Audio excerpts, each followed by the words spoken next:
Hey guys, good morning, welcome back to my another blog. आज guys मैं जा रही हूँ अपने घर वापस उत्तराखंड, सारा सामान लेके परमानेंट, क्योंकि मेरे एग्ज़ाम कल कंप्लीट हो गए थे। अब मैं जा रही हूँ उत्तराखंड। सुबह के 4 बजे मैं उठ गई थी और मैं बना रही थी चाय। उसके बाद मैं होने लग गई थी रेडी होने के नाम पे बस मैं फेस में एक मॉइस्चराइज़र लेती हूँ और तब तक रगड़ती हूँ जब तक गोरी ना हो जाऊँ।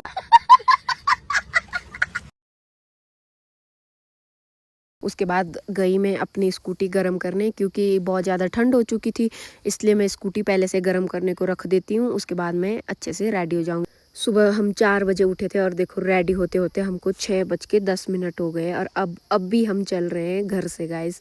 इतना लेट हो गए थे, उठे हम 4 बजे से थे, सारे के सारे हमारी प्लानिंग थी कि 4:30 तक हम चल जाएंगे, पर इतना लेट हो गया कि अभी 6 बज गए हमको यहीं पे और उजाला भी हो गया है। मैं तो निकल गई थी अपनी स्कूटी लेके, क्योंकि मुझे किसी को पिकअप करने जाना था जो मुझे शिमला तक छोड़ने आएंगे। उसके बाद शिमला से आके तो मैंने खुद ही चलानी थी, शिमला तक कोई मुझे और छोड़ने आएगा गाइस। ठंड तो इतनी खतरनाक लग रही है, पर क्या करें, जाना तो मुझे पड़ेगा ही। मजबूरी का नाम मोनिका। ये ब्लॉग मैंने 19 तारीख को बनाया था गाइस, क्योंकि मैं आई हूँ बुआ के घर में, डायरेक्ट उत्तराखंड अपने घर नहीं गई हूँ। हिमाचल में ही हूँ अभी बुआ के घर, तो वहाँ पे नेटवर्क की बहुत ज़्यादा इशू है।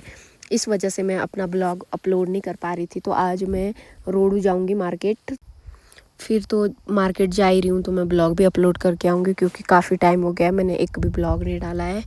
इस वजह से आज मैं एक ब्लॉग अपलोड कर ही देती हूँ, फिर उसके बाद तो उत्तराखंड में कंटिन्यू करूँगी। और ये देखो हम पहुंच गए थे पंडो और हमारा सनराइज़ भी हो गया था। अभी तक तो ठंड से बुरे हाल हो गए थे, अब भी बड़े मुश्किल से हमें धूप के दर्शन हुए। इतनी ठंड हो रही थी, काफ़ी बहुत ज़्यादा ठंड हो रही थी, क्योंकि स्कूटी में बाकी तो सारे आ रहे थे, कार में सारे बोल रहे थे मेरे को कि स्कूटी छोड़ दे, पर नहीं, मैं अपनी स्कूटी छोड़ नहीं सकती गाइस। इसलिए मैं किसी भी हालत में अपने साथ लेके जाऊंगी। जहाँ जहाँ मैं जाऊंगी वहाँ वहाँ मेरी स्कूटी भी मेरे साथ जाएगी। कितनी ठंड हो रही होगी आप अंदाज़ा लगा सकते हो। कितना फॉग हो गया है चारों तरफ, इतना ज़्यादा ठंड हो रहा था, बहुत ज़्यादा ठंड हो रहा था। एक तरीके से हमें पछतावा हो रहा था कि हम क्यों स्कूटी लेके आए, पर फिर भी कोई नहीं, जैसे तैसे करके मैं अपनी स्कूटी लेके जाऊंगी।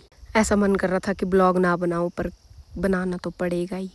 अब हम पहुंच गए थे चमाकड़ी पुल और हमें भूख भी लग गई थी, इसलिए हम यहाँ पे खाना खाने रुक गए थे। फिर हमने ब्रेकफास्ट नहीं किया, सीधा हमने लंच ही कर लिया एक साथ ही। अब इसके बाद हम पहुंच गए थे शिमला और अब मेरी बारी आई थी स्कूटी चलाने की, क्योंकि जो मुझे छोड़ने आए थे वो शिमला से वापस चले गए। मेरे फ़ोन में बैटरी ना होने के कारण मैं अपना ब्लॉग यहीं पे एंड करती हूँ। आई होप आप लोगों को ब्लॉग अच्छा लगा होगा तो लाइक कमेंट शेयर सब्सक्राइब जरूर कीजिएगा गाइस। मिलते हैं आपको नेक्स्ट ब्लॉग में। Bye bye.